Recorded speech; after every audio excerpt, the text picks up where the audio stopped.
First of all, let me welcome again Mr. Prime Minister. Thank you so much for joining us. We really are delighted here to have you with us. The first question and the first segment involves world and regional politics. And the first question is about Russia, the United States, and the war in Ukraine. Some international scholars believe that the West, particularly the United States, has goaded Russia in its invasion of Ukraine. They argue that ever since the fall and disintegration of the Soviet Union in 1991 and up until perhaps 2017, we had a unipolar world which the United States exploited in order to expand NATO, turn as many countries in Europe to become Western liberal democracies under its tutelage, and further weaken Russia. This aggressive US strategy, they argue, has provoked Russia and is considered the main reason for the war in Ukraine. On the other hand, the majority of Western leaders argue that the main reason for invading Russia is an aggressive Russian policy where Russian leader Vladimir Putin wants to restore Greater Russia and subject some of the former Soviet satellites to Russia's rule and dictates. You've been a keen observer of world politics and dealt directly with world leaders. Which argument do you believe, and how do you see the end of this brutal conflict? Thank you very much for inviting me to this, your first, I believe, inaugural session on question and answers. I want to thank SIGA for honoring me today, and I hope I'll be able to answer all your questions. Now, this is the whole Ukraine-Russian conflict. I happen to be visiting Moscow on the day when Russia decided to go into Ukraine. So, you know, I had a meeting that same day with President Putin. So I know the Russian point of view. And the Russian point of view is that we had repeatedly indicated to the Western countries that we would not allow NATO to come right onto our doorsteps.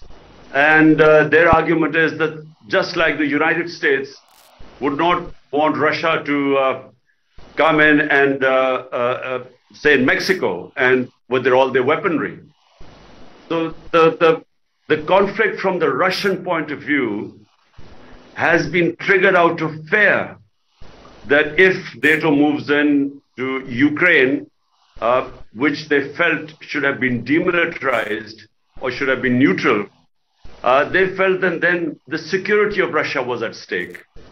And the other thing was that President Putin kept saying that in the past, Western leaders, American leaders, had all told him that, look, this will not happen. And they had given him assurances. And so unfortunately, he said that these assurances were broken and hence the conflict. The Western point of view is very straightforward, that this is Russian aggression. It's invasion. It's coming into they invaded a country and they're blaming Russia for all this destruction that is taking place due to war. So now my point of view, I basically feel that countries like Pakistan, we should not become partisan in this. You know, we should not pass value judgments on this or moral judgments on this. The reason, I don't feel that our countries should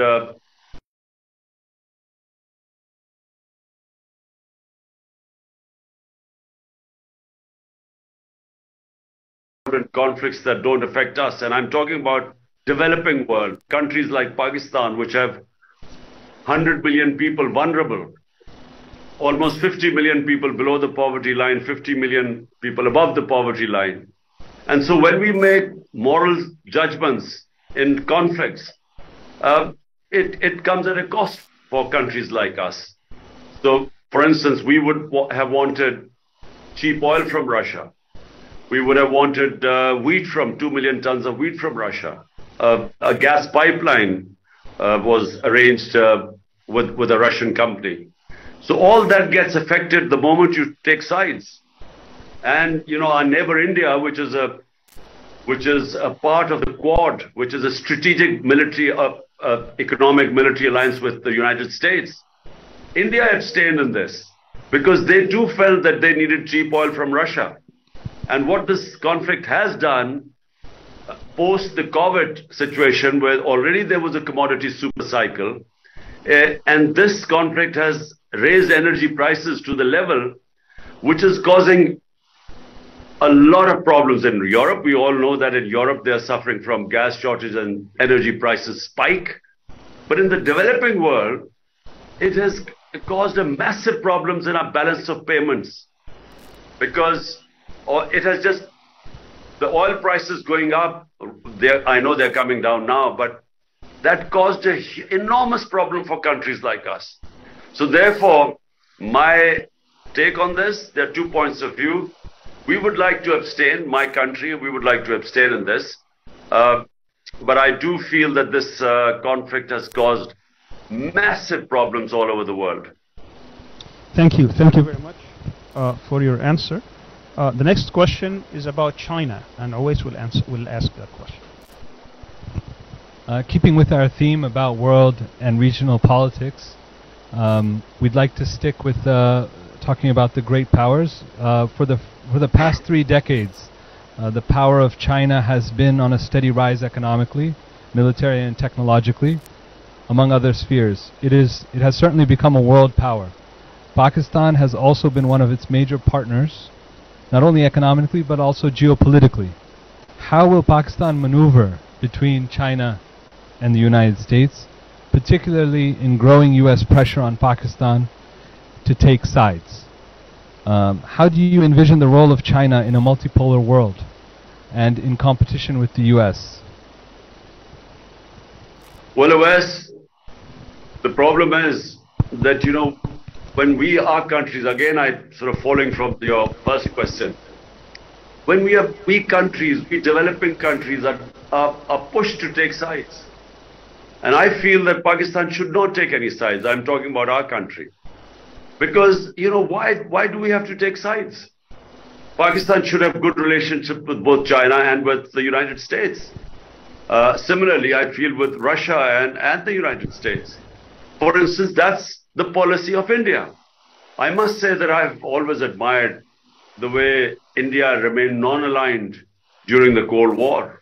I thought it was a sensible thing to do. I mean, when you become part of a bloc, that means that the whole other bloc is excluded from you. And of course, great powers do put enormous pressure on you to take sides. So let me first say that China-Pakistan relationship goes back a long time, 60 years. And China has been what we call always a friend in need. China has stood by Pakistan, whether it is on international forums, on politics.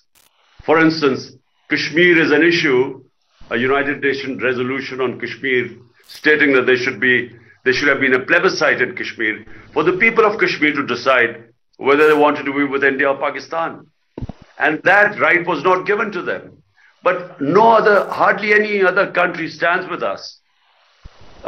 China has always stood with us, and I must say, Turkey has stood with us.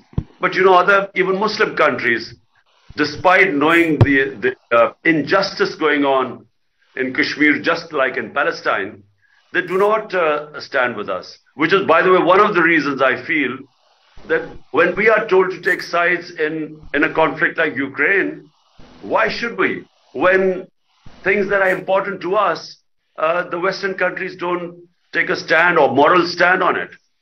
And so I feel that